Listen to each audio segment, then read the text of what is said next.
अहमदहु व नुसल्ली अला रसूलिहिल करीम अम्मा बाद। सदका फितर फर्द है और इसका मकसद रोजे की हालत में सरजद होने वाले गुनाहों से खुद को पाक करना है। सदका फितर नमाज ईद से पहले अदा करना चाहिए और सदका फितर के मुस्तहिक वही लोग हैं जो ज़कात के मुस्तहिक हैं। हजरत इब्ने अब्बास रज़ी अल्लाहु अन्हुमा से मरवी है कि रसूलुल्लाह सल्लल्लाहु अलैहि वसल्लम ने सदका फितर रोजेदार को बेहुदगी और फुहश बातों से पाक करने के लिए नीज मोहताजों के खाने का इंतजाम करने के लिए फर्ज किया।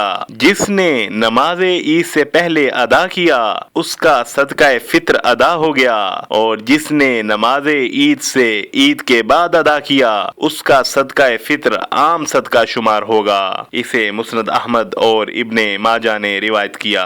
सदका फितर की मिकदार 1 सा है जो 3.25 से या 2.5 किलोग्राम के बराबर है। हजरत इब्ने उमर रज़ी अल्लाहु अन्हुमा रिवायत करते हैं कि नबी मुकर्रम सल्लल्लाहु अलैहि वसल्लम ने रमजान का सदका फितर 1 सा खजूर या 1 सा जो गुलाम, आजाद, मर्द, औरत, छोटे बड़े हर मुसलमान पर फर्ज किया है। इसे बुखारी और मुस्लिम ने रिवायत किया। सदका फितर गल्लाह की सूरत में देना अफजल है। हजरत अबू सईद रज़ी अल्लाहु अन्हु बयान फरमाते हैं कि हम सदका फितर 1 सा गल्ला या 1 सा जो या 1 सा खजूर या 1 सा पनीर या 1 सा मुनक्का दिया करते थे।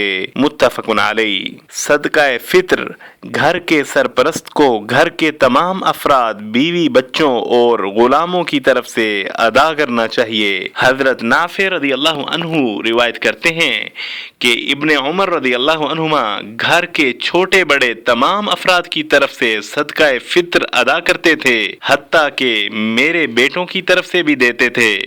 और इब्ने उमर रज़ी अल्लाहु अन्हुमा उन लोगों को सदका फितर देते थे जो कबूल करते और ईद उल फितर से 1 या 2 दिन पहले अदा किया करते थे। इसे बुखारी ने रिवायत किया। वसल्लल्लाहु अला नबील करीम।